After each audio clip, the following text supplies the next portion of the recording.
I heard this voice say, "Goran, you are going to be fine." And within, like that, I was dropped back into my body. The white blue light had just gone.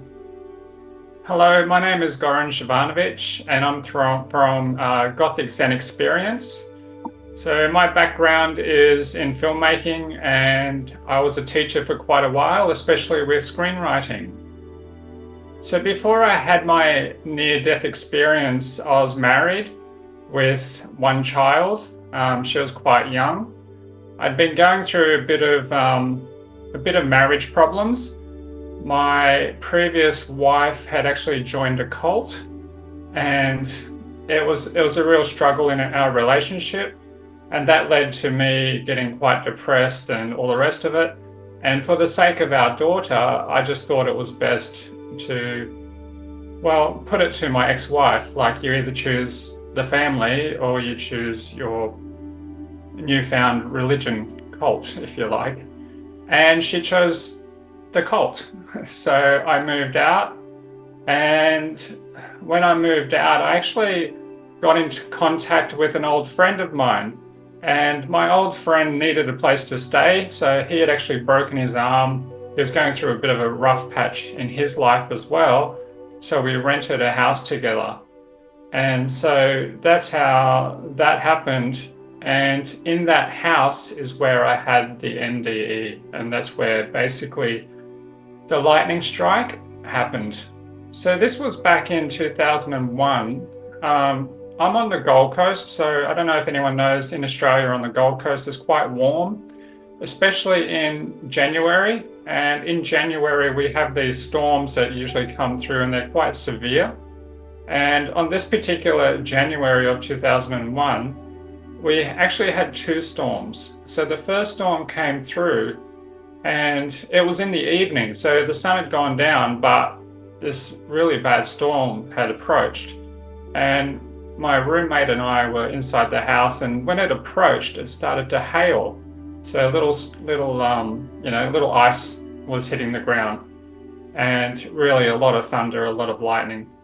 And my friend, my roommate, who happened to be in a plaster of, he had broken his arm really badly, and he even had those, I don't know if you've ever seen them, those wires that come down.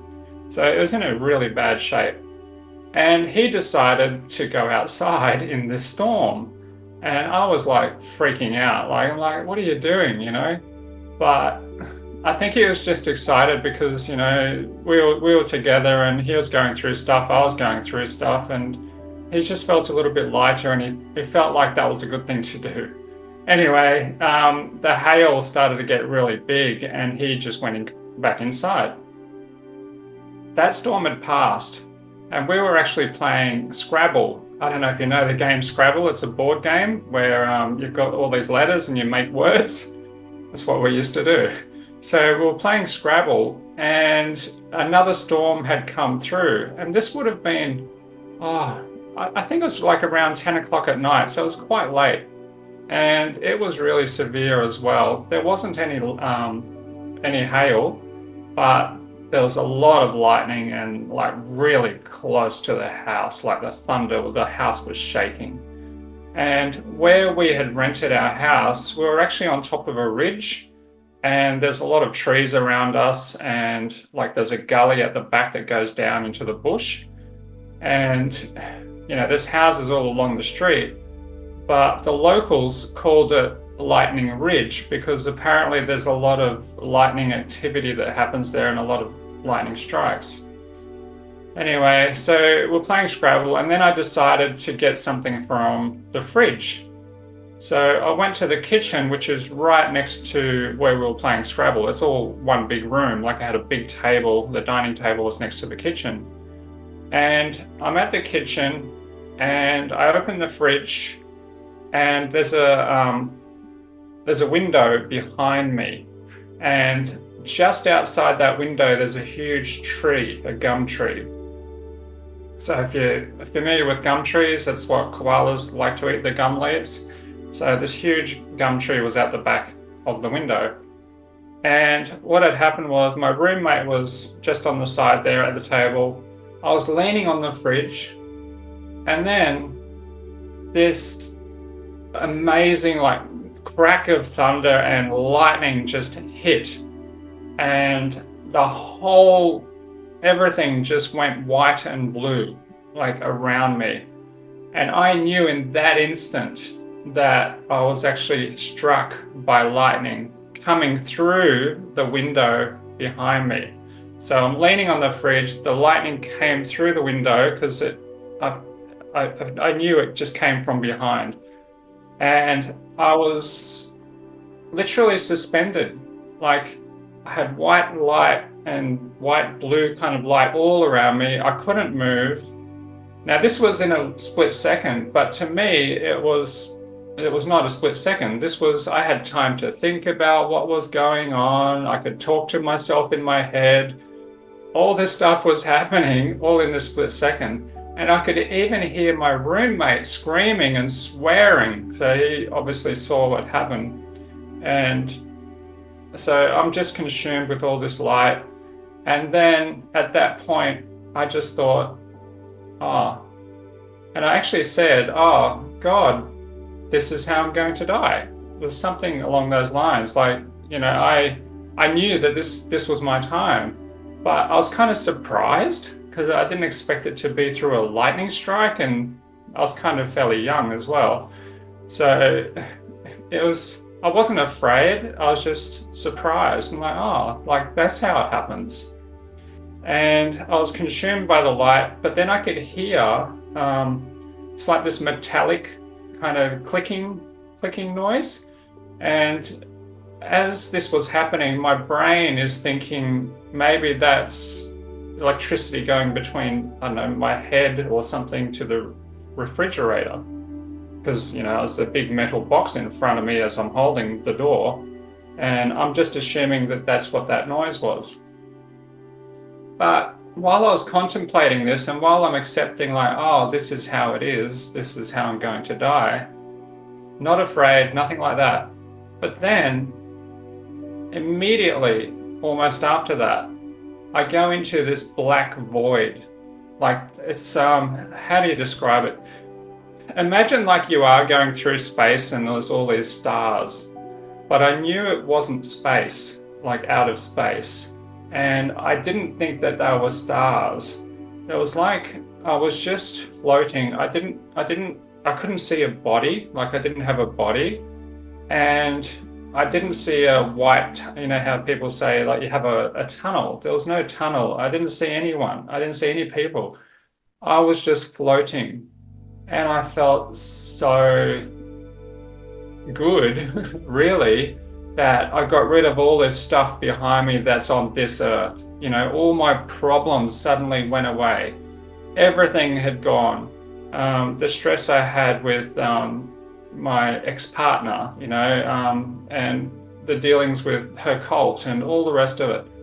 It's like, I could just be me in that space. So I'm drifting along, and I could see these like little lights, little pin lights, but they were like energy. Like I could feel like they were energy. It wasn't. Best way I can describe it, I kind of think, is if you can imagine, like when you see an orb or you see orbs and that sort of stuff, but there was like so much life in these, and almost like they were balls of energy.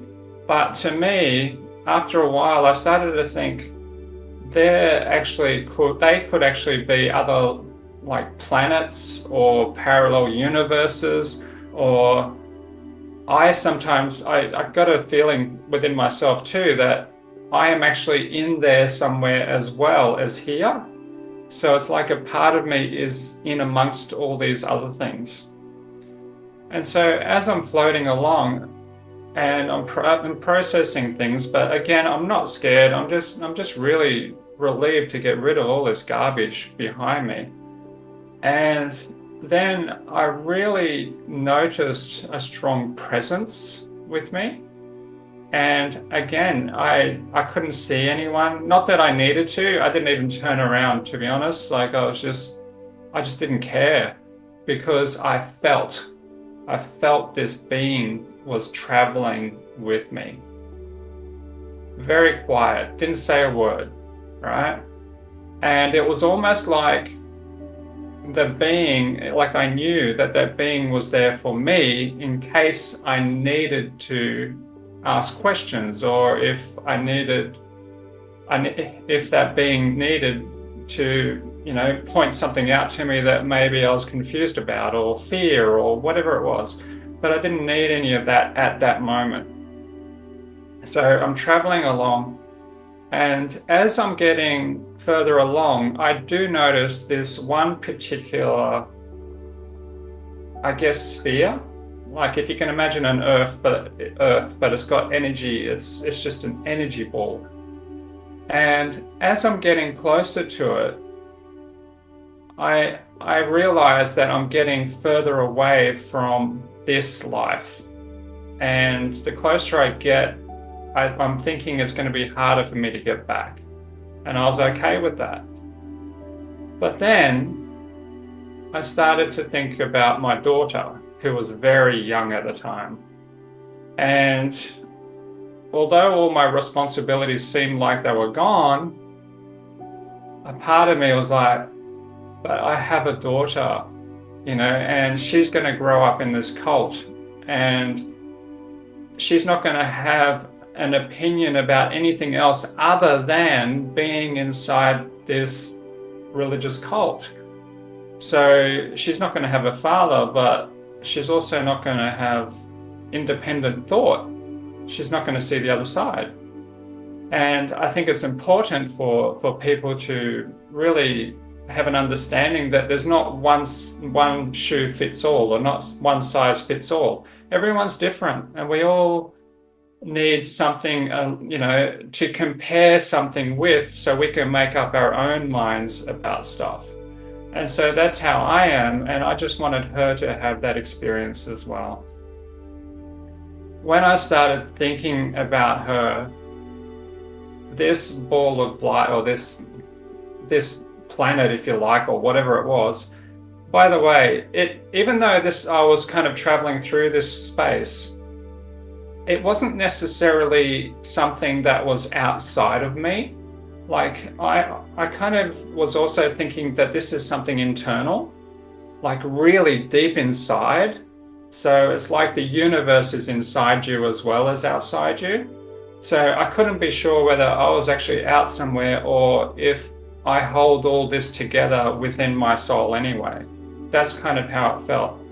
I didn't need that to be answered either. Again, I wasn't there for that. I was just relaxing in a way. I was just shedding all this garbage, So, but when I started to think about my daughter, then I kind of got a little bit, maybe it's not time for me to get any closer to this other sphere of light. And that's when I kind of understood that if I get too much closer, again, I will not be coming back. But I also understood that I do not know what's on the other side, what's within that world.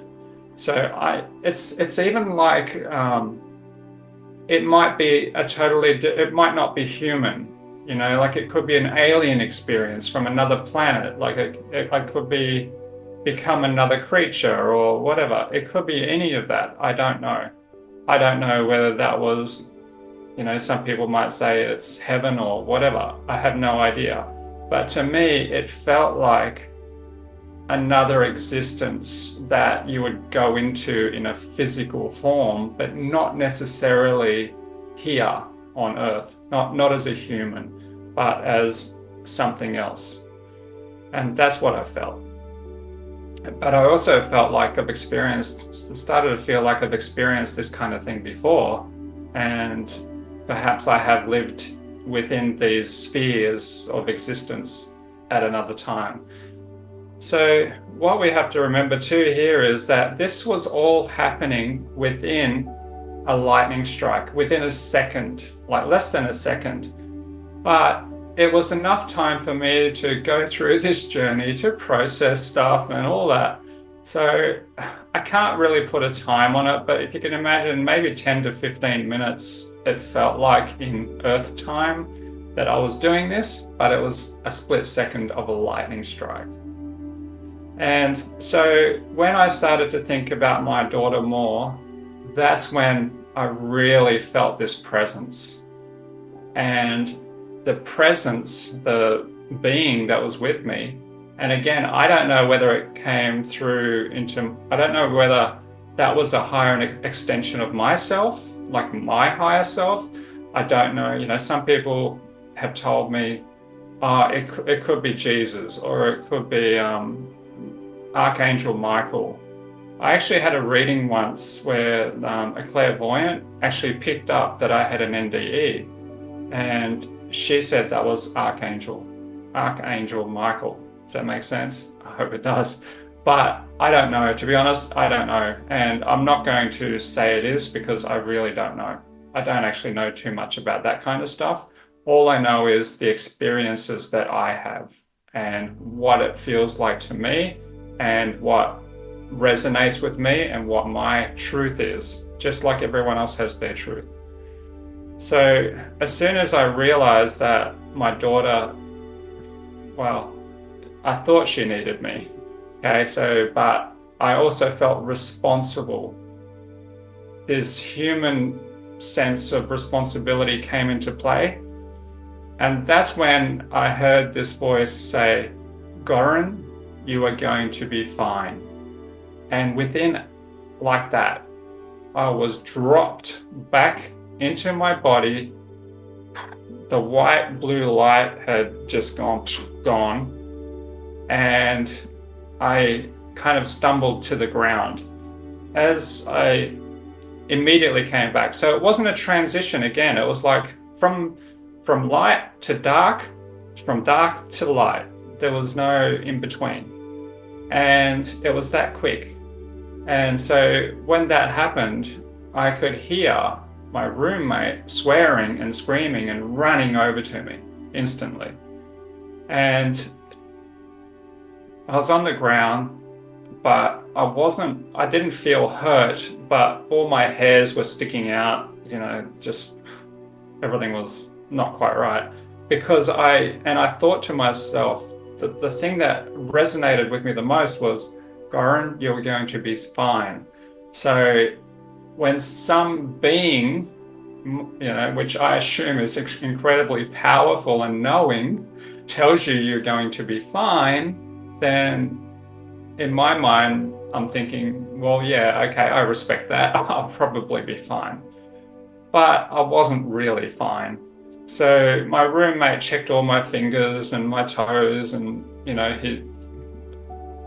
seeing if anything got blown off or burns. Couldn't see anything noticeable. I did have a slight burn later on above my eye, but he called the ambulance, and I pleaded with him not to, and he cancelled the ambulance. But then he called the hospital, and the hospital said, "Look, he might look all right on the outside, but inside there might be a problem, like seriously, a serious problem. Like, you've got to get him in." And I just refused to go. I ended up, and this might be silly, I don't recommend you do this, okay? But for me, for whatever reason, I don't know, I just didn't want to have anything to do with that. So I went to the ground. I kind of was sitting on the ground as he was looking over my fingers and toes and whatnot. Now, the interesting thing about this too is I'm married now again, all right, to my forever wife. But at the time, I'd taken off all my jewelry. Like, before this happened, I even had amalgamated fillings, like metal fillings in the mouth. And for whatever reason, like, I went to the dentist, like, I want them out. I don't want them in my mouth. So I had no metal on me whatsoever when this happened, which I don't know, like, because I had cotton shorts on and a cotton t-shirt. I had no shoes on, nothing, and it's just interesting that that had worked out in possibly my favor. I'm not sure, but I had no jewelry on, nothing. So what I did was I crawled to the hallway in the house, and the lightning and thunder was still going off, and it was bothering me. Like, it wasn't bothering me over there, but back here everything changes again, and it was bothering me. And I had my back on the wall, and I was just thinking, oh, you know, just that experience of you're going to be fine, and I had to trust that. But I was going through a deep depression. I had a lot of depression. I actually had a lot of physical aches and pains at the time. I had really bad migraines at the time. I had a lot of stuff going on because of all the stress. And I thought to myself, maybe this experience is going to get rid of all that, and fast forward a few years, it didn't. It was a long process. I'm okay-ish now, but there was no miracle cure for anything. If anything, I actually got more depressed, and then a little bit better. And then, until I am, at this last 10 years of my life, which I'm really, excited about, because my roommate actually took me to the doctor just down the road. And I was a little bit embarrassed because, like, what happened to you? Well, actually, I got struck by lightning 2 weeks ago, But he was actually okay. And he said, what were you doing? And I said, I was actually leaning on the fridge. Like, he said, what hand? I said, it was my right hand. And he said, well, you're actually very lucky, because I think if you would have done it with the other hand, you would have been dead. I'm like, oh, I never even thought of that. And the other thing about that too, actually, because he said that too, it did make me think about when the lightning hit, all the power points in the house got tripped, so they died. But the video recorder at the time, or DVD player, whatever it was, they got blown up. So there were bits that were, like, some appliances were just fried. They were no good. But the lights, like the light ceilings, they were still on. So it must have affected a different circuitry. The other thing is too, my roommate and I went outside and had a look at the gum tree. So he actually saw the lightning come in through the window. But it was like, you can imagine this huge, like, lightning hitting, and the whole house, like, was vibrating so much. But the gum tree at the back was actually struck. So it had a burn and a split down it. So what we think happened is the main bit actually hit, the main lightning hit the gum tree, and then it's got those little arms that come out, and the other bit was going straight for the fridge. And I was between that and the fridge. So it got behind me and straight through the house, and that's how that happened. Of the other stuff that happened after my NDE, which is alien dreams, if you like. After my NDE, what happened significantly was I started to get sleep paralysis. And then with that sleep paralysis came a lot of surreal dreams. They involved alien creatures, if you like. And some of them were kind of a bit confronting, but others were like life lessons. Like, they were teaching me stuff or showing me things in a different way. But then as this was going on, I kind of realized that maybe, just maybe, okay, but when I had my NDE and I was looking at all these different places, I'm thinking that maybe one of those life forms are these aliens that are coming to me now, and maybe a part of me is actually somewhere else right now as well. And so that opened that up. And then what also happened was I started to develop this thing. Some people would call it automatic writing. You write, you don't even think about it. The only voice I heard was, Goran, you are going to be fine. And that's it. the other voices, like, was my own voice. When, when I got struck by lightning, I said, oh God, is this how it's going to end for me? Like, but I truly believe in my case, and it might not be the same as everyone, it clearly isn't by the stories that you hear, but I kind of had my own choice in that regard, because I knew that if I went closer to that source of energy, I won't be experiencing what I'm experiencing right now on this earth. So that's the choice I had. I could come back and be really uncomfortable and try and show my daughter a different side of life, or I can just go, done with that. What's next? So I don't know. I never got anyone asking me or telling me what to do. It's like I came to that conclusion myself. However, in having said that, maybe if I made the wrong decision, maybe that's when I might have been told something different, but I was given enough time and allowed enough processing to work it out myself. My experience with, for example, people talk about ghosts and that kind of stuff, right? Spirits. I've always kind of saw things even before my NDE. And the other thing with that is, as far as aliens go, I always had this sense that I didn't belong here. And I would often wake up in my room as a kid, as a little boy, and it's like I'd be there in the, early in the morning, like before the sun came up, and I'd be sitting there kind of not even thinking about what had happened earlier, but it felt like your family had just dropped you off at this place and then they're gone. So it's like I felt that this wasn't my real place or my real family. And I've always had this thing with aliens, but I've never had sleep paralysis, and I've never had I never experienced, how some people would look up into the sky and they see UFOs and that sort of stuff.